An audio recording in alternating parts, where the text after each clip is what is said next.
Bismillahirrahmanirrahim. Assalamu alaikum. Dear students, welcome to chemistry. Welcome to chemistry class with chapter 1 stoichiometry.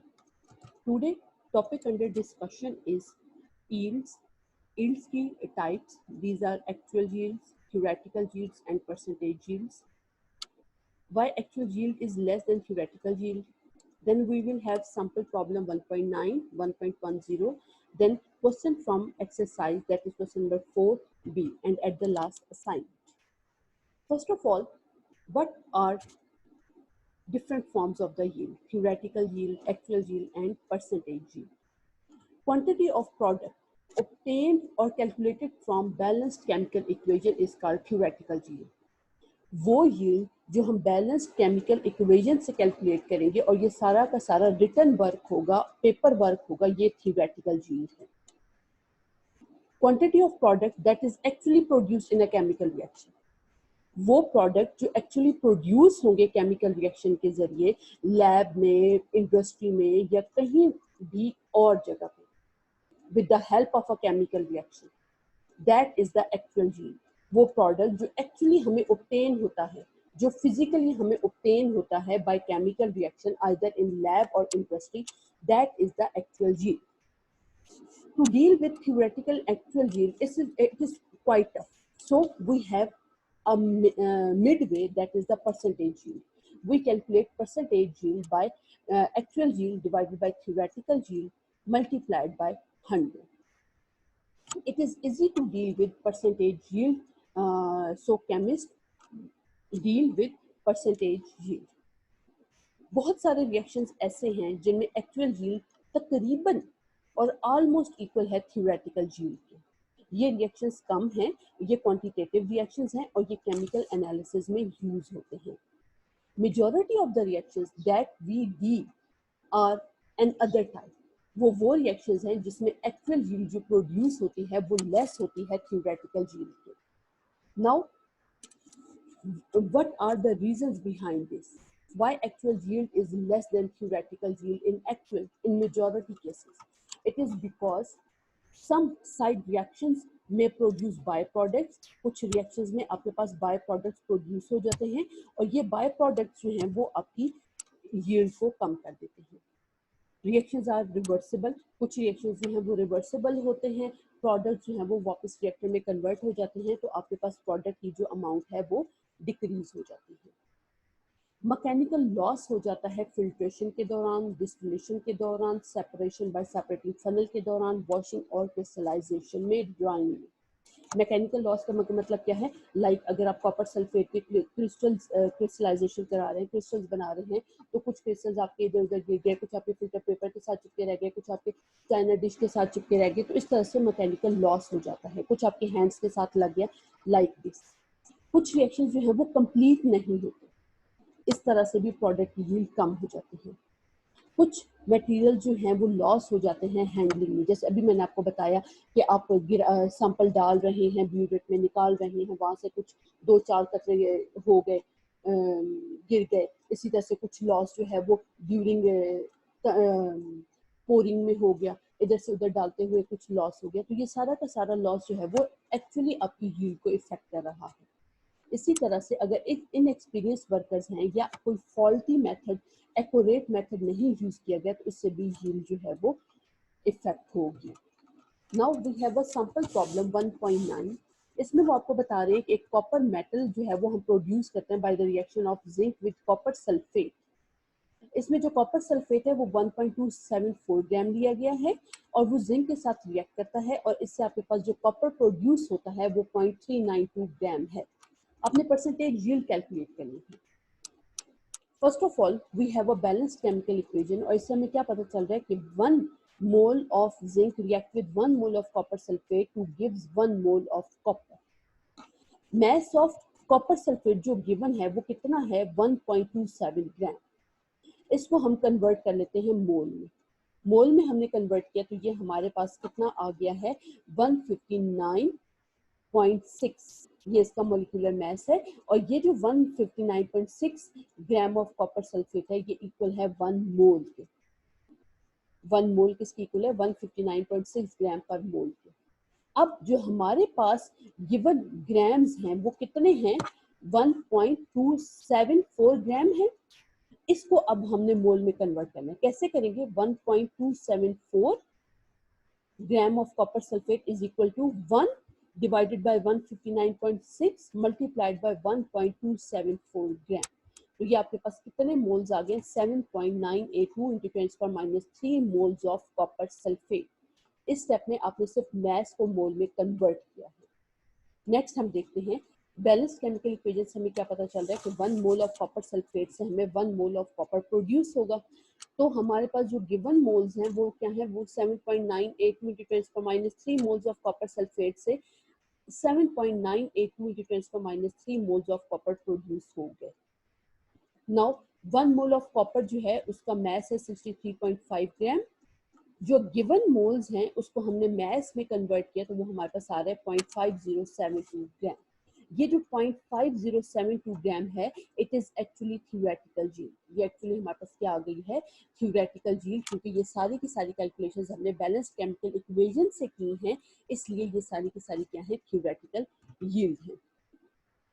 Next हम देखते हैं इसमें आपने theoretical yield ही calculate करनी थी। This is your answer.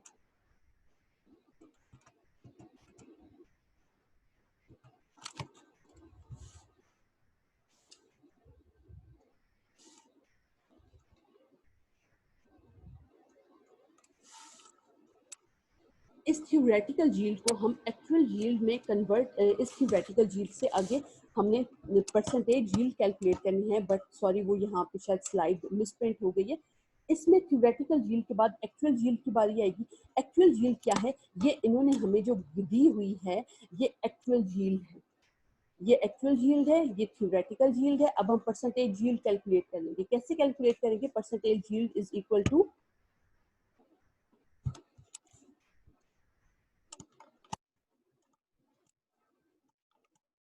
Percentage yield is equal to जो हमारे पास एक्चुअल यील्ड है दैट इज 0.392 ग्राम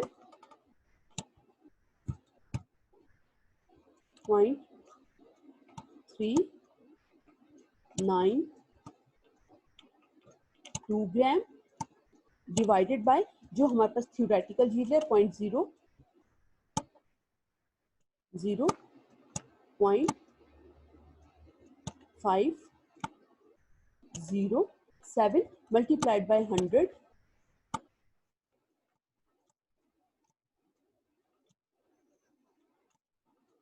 और ये हमारे पास जो यील्ड आ रही है थ्योरेटिकल यील्ड परसेंटेज यील्ड ये तकरीबन आ रही है 77%।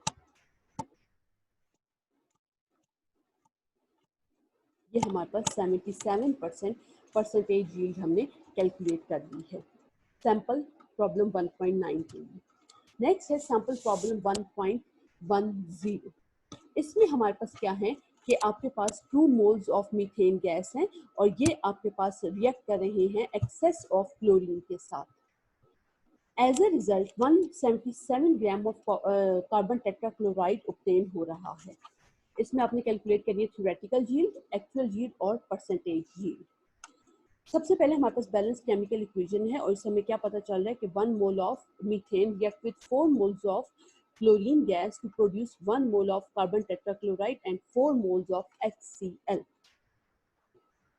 अगर हम स्टोकियोमेट्रिकली देखें तो हमारे पास जो गिवन वैल्यूज हैं वो 2 मोल्स ऑफ मीथेन गैस हैं और इससे हम एक्सपेक्ट कर सकते हैं कि आपके पास 2 moles of carbon tetrachloride produce होगा, क्योंकि ये सिंगल सिंगल रेशियो में 1 प्रोड्यूस हो रहा है। तो यहाँ पे अगर आप अमाउंट डबल करेंगे तो आपके पास प्रोडक्ट की अमाउंट भी डबल हो गई है।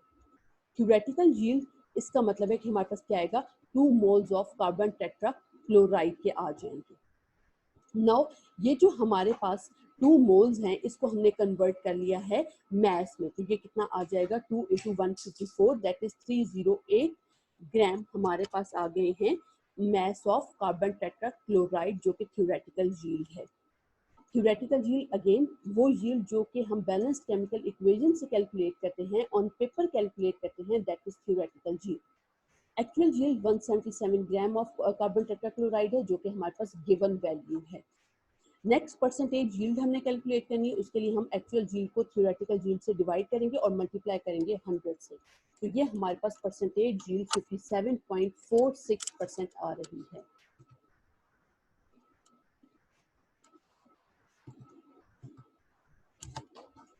सॉरी, ये स्लाइड जो है वो पीछे से आपके पास सैंपल 1.9 की है, ये कुछ स्लाइड्स आगे पीछे हो गई हैं।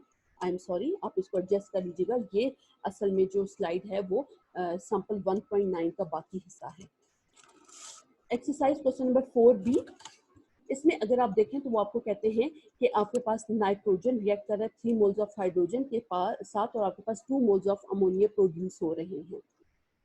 Less amount of ammonia is obtained than expected because reaction never goes to completion.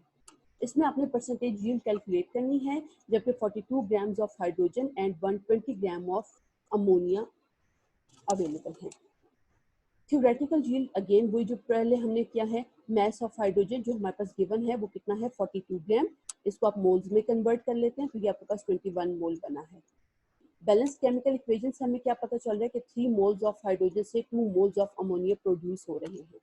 1 मोल से 2 डिवाइडेड बाय 3 एंड 21 मोल से ये आपके पास 14 मोल्स ऑफ अमोनिया प्रोड्यूस होंगे। अब हम इससे मास कैलकुलेट कर लेते हैं by multiplying moles with molar mass, और ये आपके पास 588 ग्राम आए हैं। ये जो आपके पास 588 ग्राम है, ये actually 588 gram of ammonia is produced and it is the theoretical yield. Again वो सारी एक्सप्लेनेशन, क्योंकि ये हमें बैलेंस केमिकल इक्वेशन से मिल रहा है और ये सारा हमने पेपर वर्क किया है, इसलिए जो ये यील्ड हमें मिली है ये क्या है, थ्योरेटिकल यील्ड है। एक्चुअल यील्ड क्या है, वो जो आपको दी गई है न्यूमेरिकल में, that is 120 gram of ammonia, ये आपके पास एक्चुअल यील्ड है। परसेंटेज यील्ड क्या होगी, actual yield divided by theoretical yield into 100, और ये आपके पास 50.5% आ रही है। ये आपके पास एक्सरसाइज का क्वेश्चन है। I hope you have got this. At the end there is an assignment, define actual yield, theoretical yield and percentage yield. Why actual yield is less than theoretical yield? Give reasons. The next is differentiate between actual yield and theoretical yield. इसमें आप क्या करेंगे, actual yield की definition देंगे, theoretical yield की definition देंगे। उसके बाद क्या करेंगे, आप बता देंगे कि थ्योरेटिकल यील्ड हमें बैलेंस केमिकल इक्वेशन से मिलती है, जबकि एक्चुअल यील्ड हमें कहाँ से मिलती है, परफॉर्मेंस से मिलती है इन लैब और इन इंडस्ट्री। थ्योरेटिकल यील्ड जो है ये हमारा सारा का सारा पेपर वर्क होता है, जबकि एक्चुअल यील्ड हमारी एक्चुअल परफॉर्मेंस होती है by using appropriate method and